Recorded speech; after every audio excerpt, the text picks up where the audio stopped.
Hey there, tech enthusiasts! Ever wondered who's behind those UFO repairs in midair?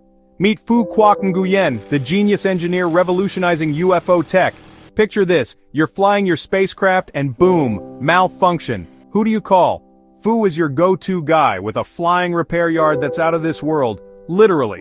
Phú's setup is like something straight out of a sci-fi movie. Hovering high above Earth, his repair yard is a beacon for alien technology. And it's not just repairs, he's also reverse engineering advanced tech. Talk about next-level innovation. But how did Phú get into the alien repair business? It all started when a UFO crash-landed near his home. Instead of freaking out, Phú saw an opportunity. With his genius intelligence, he figured out how to fix it.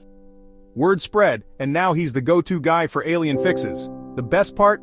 Phú doesn't just get paid in alien currency, he's gaining access to mind-blowing technologies.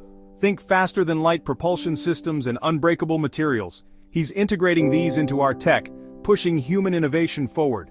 Phú's story is a testament to the power of curiosity and ingenuity. Who knew that fixing UFOs could bridge the gap between humans and aliens? So, next time you spot a flying saucer, remember, Phú Phú is the genius keeping the skies safe and tech-savvy. Thanks for tuning in. Don't forget to like, subscribe, and hit that notification bell for more out-of-this-world content. Catch you next time.